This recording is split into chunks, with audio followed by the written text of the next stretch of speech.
Hi, this is Tim of the 1916 Company. Welcome and thanks for logging on. If you love this watch, email me, Team Mosso at the1916company.com for purchase pricing and availability questions concerning this watch.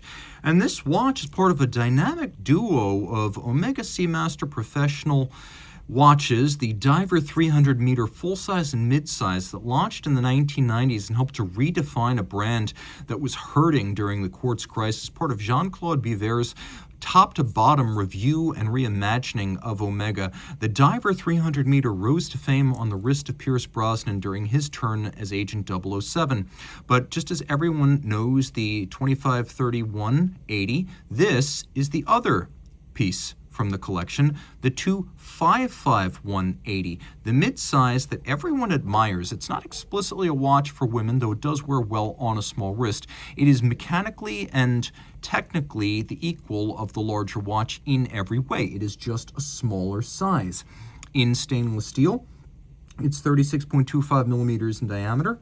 It is 11.3 millimeters thick from lug tip to lug tip, just the case. 42.9 millimeters if we add the solid end links of the bracelet. The total distance across the wrist is 47.9, and then it's got a spacing of 18 millimeters in between the lugs. So the nice thing about these watches is that they were proportioned so well that they could be scaled up and down without looking oversized or shrunken. In fact, just looking at one in isolation without anything else to give scale, it can be very tough to tell whether you're looking at the mid-size or the standard watch. And so we'll throw this watch on the wrist so you have a better sense of its true dimensions. It's not a big watch, and it's not, again, a women's watch. It is a smaller version of the Diver 300 meter, which at almost 42 millimeters in diameter was actually still quite large by 90s standards. So for more conservative tastes and smaller wrists, this watch was offered. And you can see on my 16 centimeter circumference wrist, it's definitely smaller.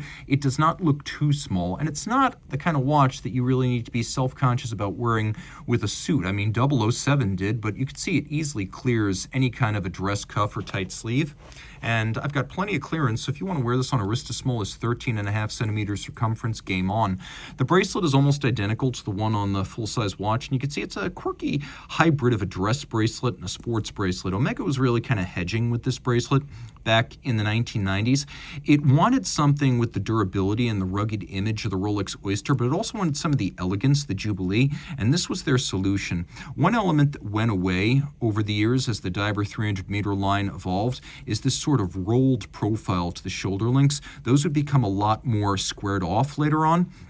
The intermediate links have stuck around to this day, and they, along with the sort of rolled profile, are sort of what gives this a dressy ambiance. We have removable links fixed by pins and sleeves, which is how these were assembled back then. So if you want to remove these sizable links, you're going to use a block and punch to do so. We've got the famous pull-out dive extension here. It is a machined solid, and it is incredibly robust. Even today, it feels solid. Back in the 90s, it was a revelation, and although no one will ever admit it, shortly after this appeared, you started to see a crash course to redesign Rolex bracelets, clasps, and dive extensions, and that began to bear fruit in 2005 with the 6-digit GMT, and from then on, all the new GMTs, Daytonas, and subs had very solid bracelets as the generations turned over and new ones were introduced, and this had a lot to do with that. Think about what a Rolex clasp was like in the 1990s. It was like a piece of stamped steel, and a very thin piece of stamped steel. Here we've got this massive fold-out mechanism. We've got thick gauge steel for the single swing arm. We've got a thick gauge clasp body that feels as though it was milled out from the solid. You can see the engravings are still deep and pronounced. It's a twin trigger release, no clamshell mechanism here. Press both triggers to open it up. Taking a look at the case, familiar. Lyre-style lugs, inward bevel, outward bevel. We've seen it on Omega Seamasters and Speedmasters since the early 60s.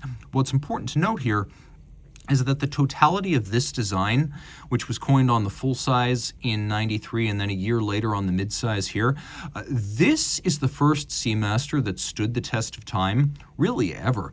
The Seamaster collection debuted in 1948, the dive version came in 1957, but every 5 to 10 years, they would wipe the slate clean and try an all-new design concept, and nothing ever really struck the company itself or its customers as so evergreen or beloved that there was a priority placed on maintaining and evolving it. With this generation of the Seamaster, we finally had a Seamaster dive watch that was as memorable and worth saving through generations as the Rolex Submariner. And so a watch that looks exactly like this is still in the collection. Sure, there's been evolution, but as with all classics, from the Porsche 911 to the Diver 300 meter, evolution is fine.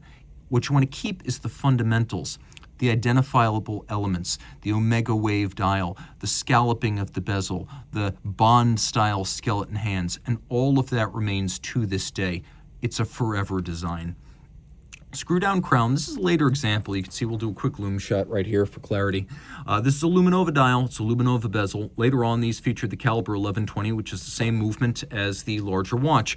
Earlier versions featured caliber 1109, which was in the early 90s. Also, the movement featured in the larger watch. So mechanically, they've always been equivalent. The 1120 is based on the ETA 2892A2, but with some modifications. It's 23 joules instead of 21. It is 5-position adjusted and chronometer certified. It's got a 44-hour power reserve rather than the ETA's 42.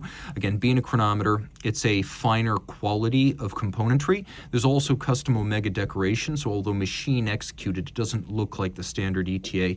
4 Hertz hacking quickset, chronometer certified, bidirectional automatic winding with a 44-hour power reserve and 23 joules. It is a tank-tough movement, and being pre-coaxial, it's universally serviceable. You can also see here that we've got the original version of this dial with a matte finish, transferred rather than applique indices, and the distinctive Omega Wave, where we have these ridges that represent a almost three-dimensional texture on the dial to add a little bit of an upscale sheen. We do have those distinctive hands, which have always been associated with the Bond franchise. 120 click bezel then, 120 click now. It's very precise. It's satisfying to operate. We do have the anodized blue insert. We have the helium escape valve. So you open this up, and as you surface from your saturation dive, helium that's entered the watch will exit the opened valve. You do have to open it up. And once it's open, as internal pressure exceeds external by 2 to 3 bar, the part of the valve you can't see vents the helium out so it won't discharge the seals or the crystal of the watch. On a Sea Dweller, that's something you have to pay extra to have. You didn't get that on a sub. It was one of the selling points of this Omega back in the day. It is a 300-meter rated diver. You can see the familiar hippocampus or seahorse on the back along with the wave motif. Again, I own the full-size version of this watch, and it's one of my forever watches I will never sell. So if you love this little guy as much as I love mine, reach out to Team Mosso at the 1916company.com for purchase and pricing details.